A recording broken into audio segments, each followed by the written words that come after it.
کبھی بھی ایک غلطی پر کسی کی جان لینا، کسی کو سزا دینا، یہ انتہائی ناانصافی کی بات ہوتی ہے جو اسلام کے مزاج کے بالکل خلاف ہے، یہ قرآن کے مزاج کے بالکل خلاف ہے۔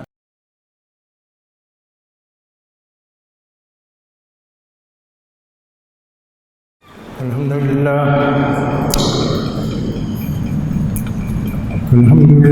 والصلاة والسلام علی رسول اللہ ومن والاه، اما بعد، فعن عثمان بن غنی رضی اللہ عنہ فعن عثمان بن عفان رضی اللہ عنہ عن النبی صلی اللہ علیہ وسلم قال خیرکم من تعلم القرآن وعلمہ۔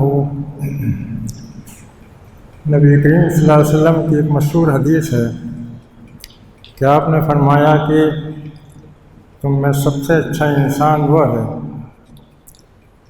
جو قرآن پاک کا علم حاصل کرے اور قرآن پاک کی تعلیم دے، قرآن پاک کو سیکھے اور قرآن پاک کو سکھائے، وہ سب سے اچھا انسان ہے۔ اور بعض روایتوں میں یہ ہے کہ افضلکم من تعلم القرآن وعلمہ۔ قرآن پاک کو سیکھنے اور سکھانے کا کیا مطلب ہے؟ قرآن پاک کو سیکھنے اور سکھانے کا یہ مطلب نہیں ہوتا ہے کہ اس کی کچھ لغوی اور اعرابی مشکلات حل کر لی جائیں، کسی آیت کے سلسلے میں مفسرین کے اقوال کا جائزہ لے لیا جائے، کسی آیت کے سلسلے میں قرآن پاک کا کوئی ترجمہ یا قرآن پاک کی کوئی تفسیر دیکھ لی جائے، اس کو قرآن پاک سیکھنا اور سکھانا نہیں کہتے ہیں۔ قرآن پاک سیکھنا اور سکھانا کسے کہتے ہیں، اس کا اندازہ ہمیں نبی صلی اللہ علیہ وسلم کے گفتگو سے ہوتا ہے۔ حضرت ابن عباس رضی اللہ تعالیٰ عنہ فرماتے ہیں کنت ردف النبی صلی اللہ علیہ وسلم، میں کسی موقع پر آپ کے پیچھے آپ کی سواری پر یعنی اونٹنی پر بیٹھا ہوا تھا۔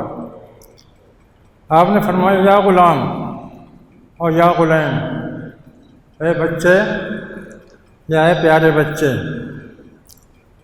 الا اعلمک کلمات ینفعک اللہ بہن، کیا میں تمہیں کچھ ایسی باتیں سکھاؤں، ایسی باتیں بتاؤں جن سے اللہ تعالیٰ تمہیں نفع پہنچائے؟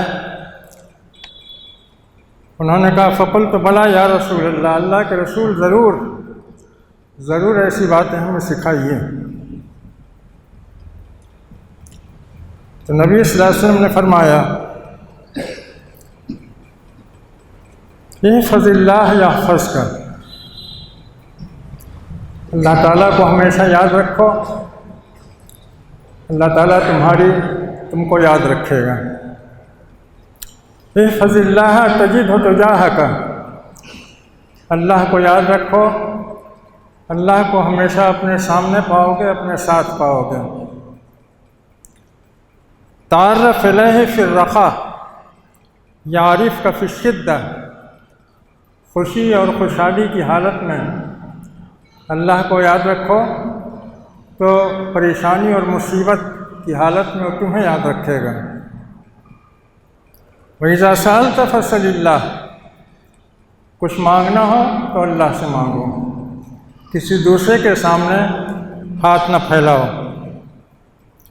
وَإِذَا اسْتَعَنْتَ فَاسْتَعِنْ بِاللَّهِ، اگر مدد حاصل کرنی ہو تو اللہ سے مدد حاصل کرو، کسی دوسرے سے مدد نہ حاصل کرو۔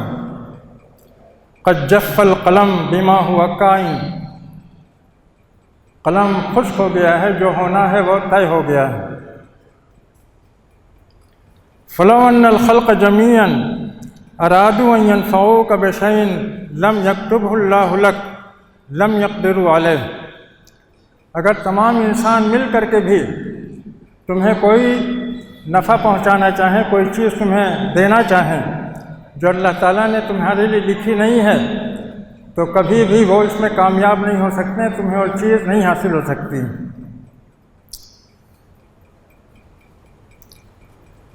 وَإِنْ أَرَادُوا أَنْ يَضُرُّوكَ بِشَيْءٍ لَمْ يَكْتُبْهُ اللَّهُ عَلَيْكَ لَمْ يَقْدِرُوا عَلَيْهِ، اور اگر سارے لوگ مل کر کے بھی تمہیں کوئی ایسا نقصان پہنچانا چاہیں جو اللہ تعالیٰ نے نہیں لکھا ہے تمہارے لیے، تو کبھی بھی وہ تمہیں وہ نقصان نہیں پہنچا سکتے ہیں۔ وَعَلَمْ أَنَّ فِي الصَّبْرِ عَلَىٰ مَا تَكْرَهُ خَيْرًا كَثِيرًا، یہ جان لو کہ جن چیزوں کو تم ناپسند کرتے ہو یا جن چیزوں سے تمہیں تکلیف ہوتی ہے، ان چیزوں پر صبر کرنا خیر کثیر کا باعث ہوتا ہے۔ وَعَلَمْ أَنَّ فِي الصَّبْرِ عَلَىٰ مَا تَكْرَهُ خَيْرًا كَثِيرًا وَأَنَّ النَّصْرَ مَعَ الصَّبْرِ، صبر کرو گے تو اللہ کی مدد تمہارے ساتھ ہوگی۔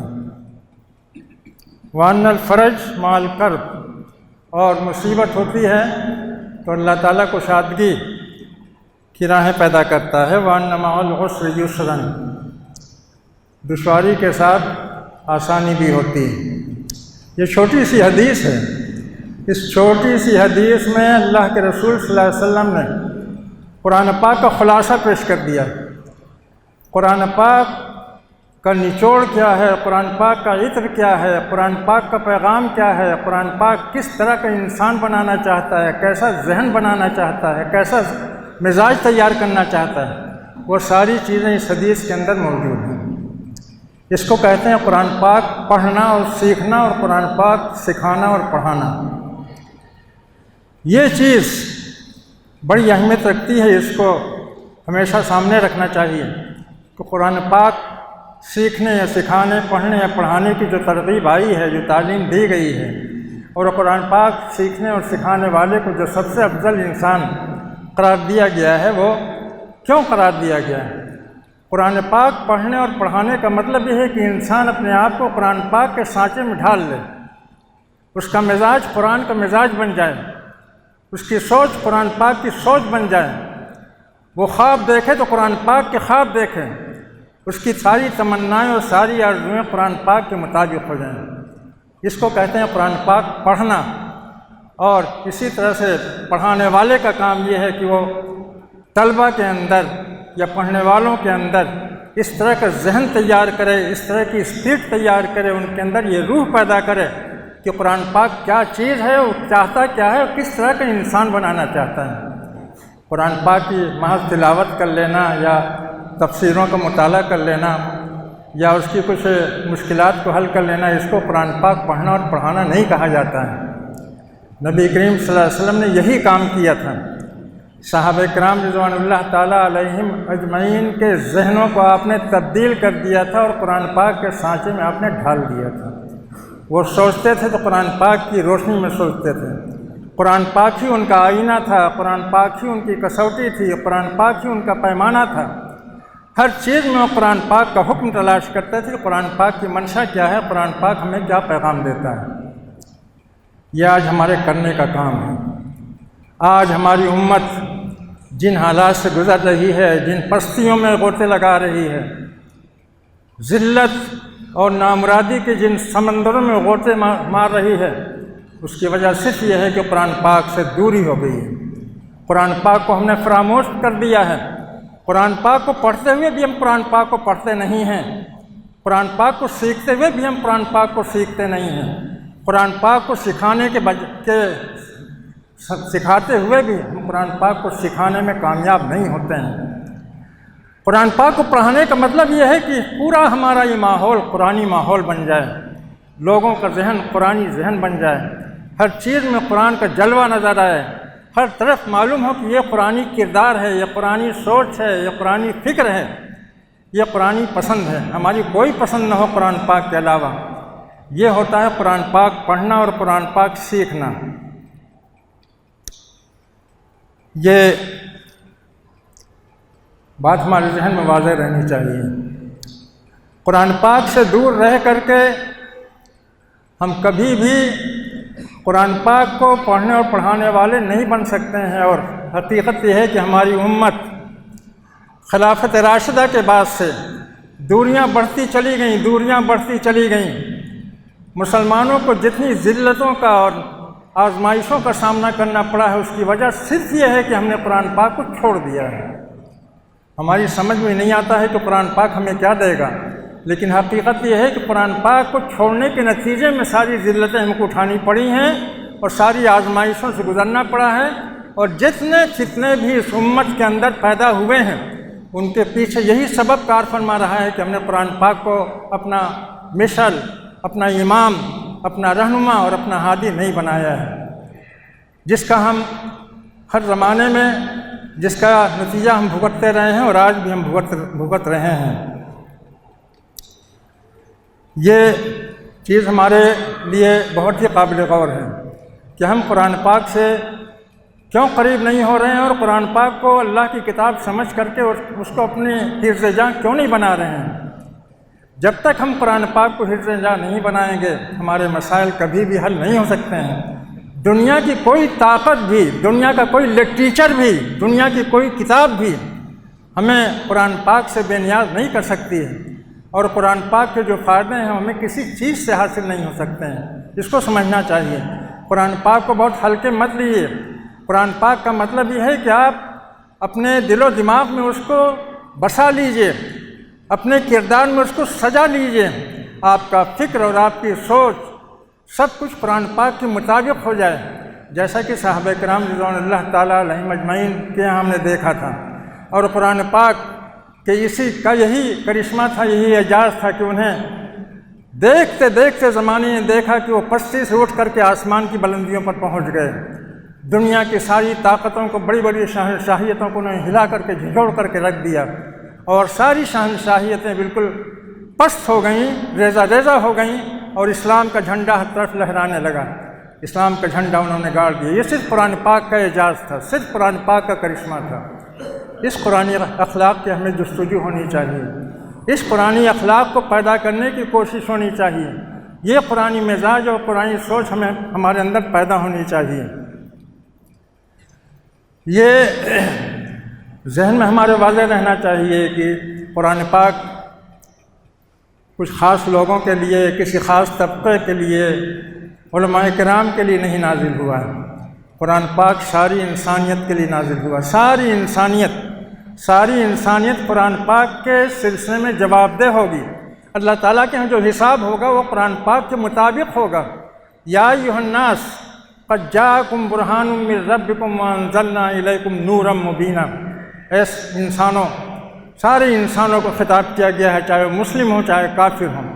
ہر مسلم کو، ہر کافر کو اللہ تعالیٰ کی بارگاہ میں قرآن پاک کے حساب سے اس کو سوال جواب کرنا ہوگا، حساب دینا ہوگا کہ اس نے قرآن پاک کو پہچانا کہ نہیں پہچانا، اس سے فائدہ اٹھایا کہ نہیں فائدہ اٹھایا۔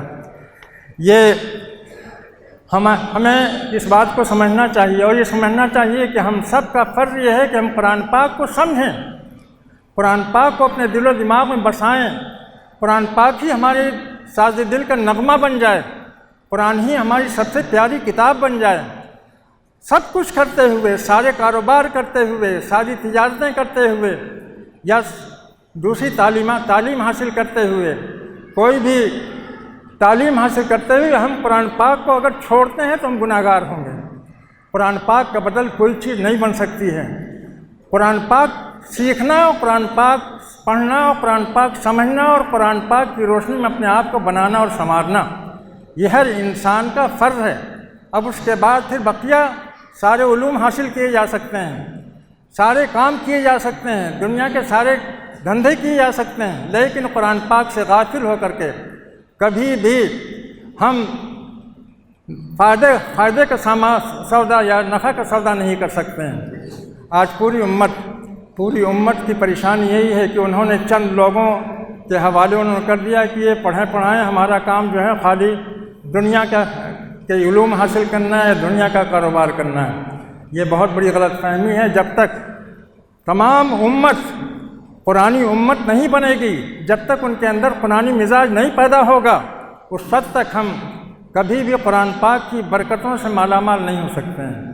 یہاں جو طلبہ زیر تعلیم ہیں، بہت سے طلبہ کی خواہش ہوتی ہے، ان کے والدین کی بھی خواہش ہوتی ہے کہ یہاں سے بچہ پڑھ لے گا، پڑھنے کے بعد جو ہے وہ یہاں کا سرٹیفکیٹ حاصل کر لے گا اور اس کے بعد پھر وہ کہاں اور کہاں اس کا ایڈمیشن ہو جائے گا۔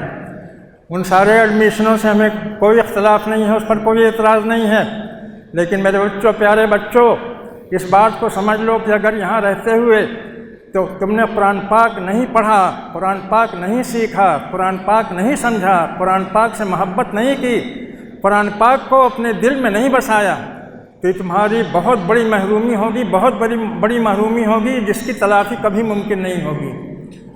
اس بات کو سمجھ لو، یہاں پر رہتے ہوئے اپنے اوقات کی قدر کرو، اپنے اساتذہ سے سیکھنے پڑھنے کی کوشش کرو، اپنے اوقات کو قرآن پاک سے مشغول کرو، قرآن پاک سے محبت کرو، اللہ تم سے محبت کرے گا۔ اللہ کی کتاب سے محبت کر کے ہی ہم اللہ کی محبت حاصل کر سکتے ہیں، اور جو اللہ کی کتاب سے محبت نہ کرے وہ کبھی اللہ تعالیٰ کی محبت کا مستحق نہیں ہو سکتا ہے۔ یہ چیز ہمارے ذہن میں بالکل واضح رہنی چاہیے۔ ہر شخص یہ سمجھے کہ ہمارا فرض ہے کہ ہم قرآن پاک سیکھیں، ہر شخص کا یہ فرض ہے۔ اگر کوئی جاہل ہے تو وہ علم حاصل کرے، اگر کوئی پڑھنا نہیں جانتا تو پڑھنا سیکھے۔ آپ کو معلوم ہے کہ نبی کریم صلی اللہ علیہ وسلم کے زمانے میں جب آپ کی بعثت ہوئی اور قرآن پاک نازل ہونا شروع ہوا تو عرب قوم کو کہا جاتا ہے کہ ناخواندہ قوم تھی، پڑھنا لکھنا نہیں جانتے تھے، لیکن دیکھتے دیکھتے چند ہفتوں کے اندر، کم سے کم وقت کے اندر انہوں نے لکھنا پڑھنا سب کچھ سیکھ لیا، اور ہر ایک نے قرآن پاک کی کتابت کرنی شروع کر دی اور قرآن پاک کی تلاوت کرنی شروع کر دی اور قرآن پاک کا فہم حاصل کرنا شروع کر دیا، اور اس سے وہ چند دنوں کے اندر ایک قرآنی امت بن کر کے منظر عام پر آئے۔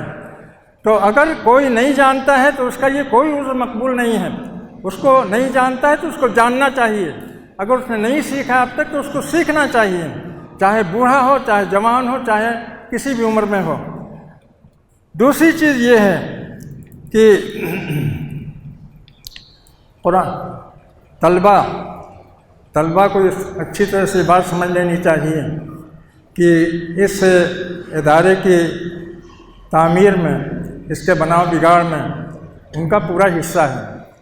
طلبہ اور اساتذہ کے اشتراک ہی سے کسی ادارے کے اندر رونق ہوتی ہے، کوئی ادارہ ترقی کرتا ہے، یہ ایک طرفہ عمل نہیں ہوتا ہے۔ طلبہ کو اپنی ذمہ داریاں محسوس کرنی چاہیے۔ یہ کبھی مت سوچیے کہ ہم یہ بچے ہیں۔ اب اس زمانے میں جب کہ امت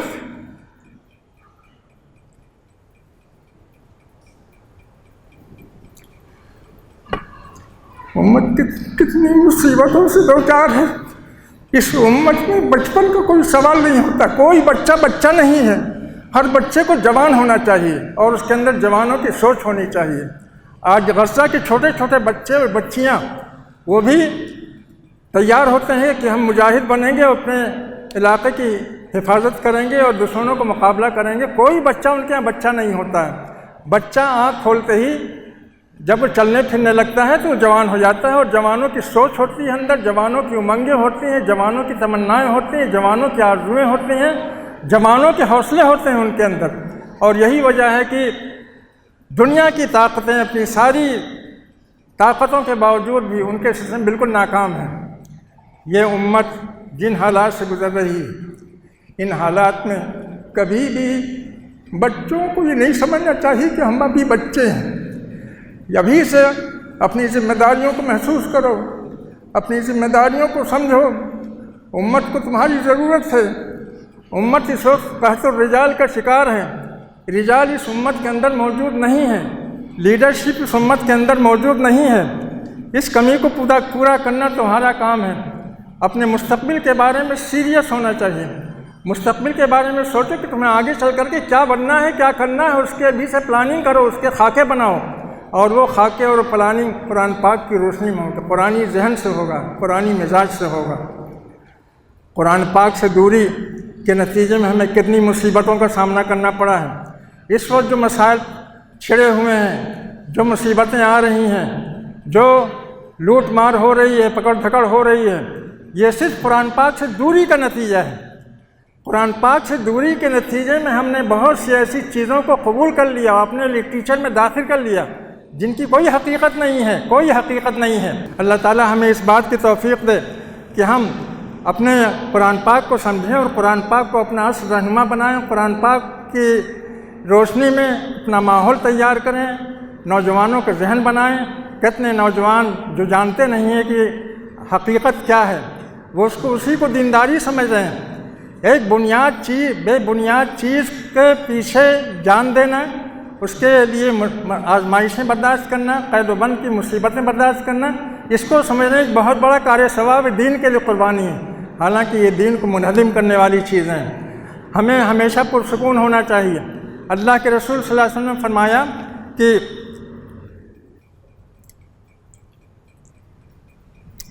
وَعَلَمْ أَنَّ فِي الصَّبْرِ عَلَىٰ مَا تَكْرَهُ خَيْرًا كَثِيرًا، بہت سی چیزیں ہیں جن کو تم ناپسند کرتے ہو، جن سے تمہیں تکلیف ہوتی ہے، اس میں خیر کثیر ہوتا ہے۔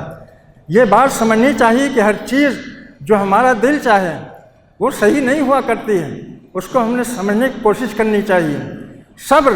صبر یہ بہت اونچی چیز ہے۔ صبر کا مطلب یہ ہے کہ انسان کبھی بھی جذبات سے نہ کھیلے، کبھی بھی جذبات کا شکار نہ ہو، کبھی بھی جذبات کی رو میں نہ بہے، اور کبھی بھی اپنے جذبات کی روشنی میں کوئی فیصلہ نہ کرے۔ کوئی ریئیکشن جو ہوتا ہے وہ کبھی بھی اچھائی کا سبب نہیں بنتا ہے، اس کے اچھے نتائج نہیں ہوتے ہیں۔ تو ہمیں ہر موقع پر سوچنا چاہیے کہ یہ جو مسئلہ ہے، اس مسئلے میں کیا ہونا چاہیے اور کیا صحیح بات ہے۔ آخر ایسا کیوں نہیں ہوتا ہے کہ اگر کوئی دشمن خدا، دشمن رسول، دشمن اسلام اگر کوئی ایسی بات کہتا ہے جو اسے نہیں کہنی چاہیے، حقیقت کے خلاف ہے، تو آپ کے اندر ایک رحم کا جذبہ کیوں نہیں پیدا ہوتا ہے؟ آپ کے اندر یہ جذبہ کیوں نہیں پیدا ہوتا ہے کہ ہمیں اس شخص کو راہ راست پر لانے کی کوشش کرنی چاہیے؟ بیچارہ نہیں جانتا ہے کہ وہ کیا کہہ رہا ہے، نادانستہ وہ غلطیاں کر رہا ہے۔ اگر کسی کو گالی دے رہا ہے تو اس لیے گالی دے رہا ہے کہ وہ جانتا نہیں ہے کہ وہ کون تھے۔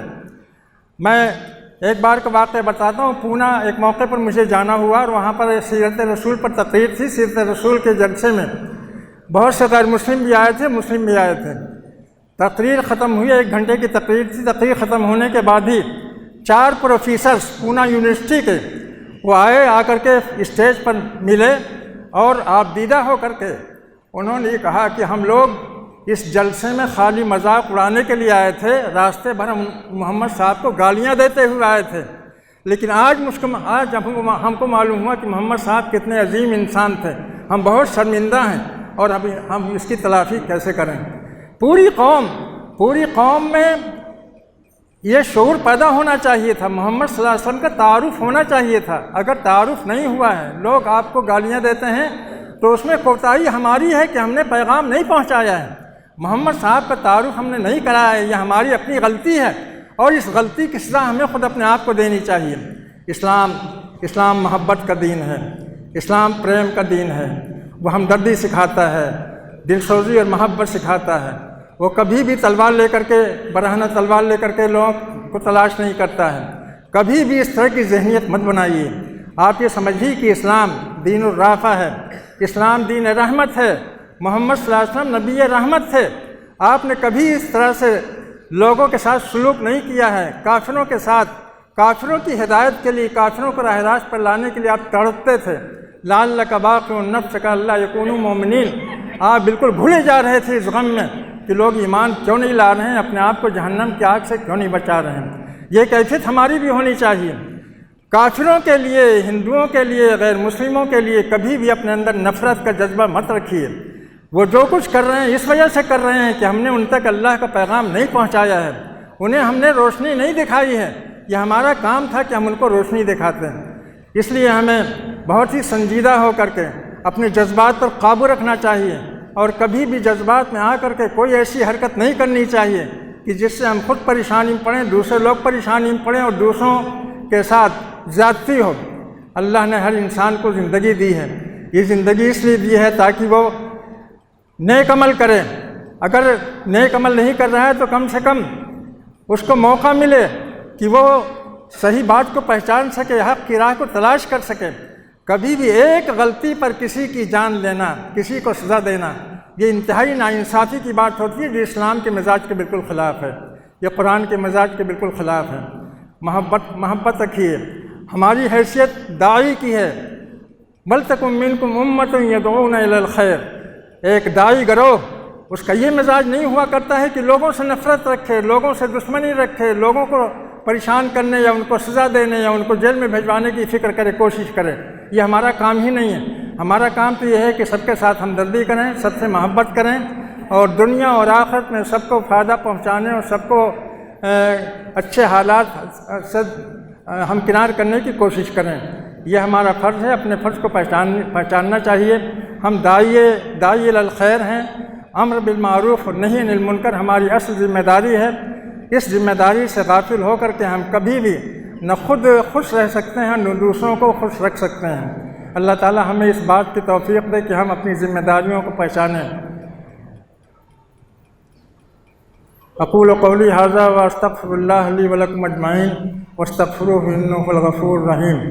میں بلبل نالہ ہوں، ایک اجڑے گلستاں کا، تاثیر کا سائل ہوں، محتاج کو داتا دے۔ السلام علیکم۔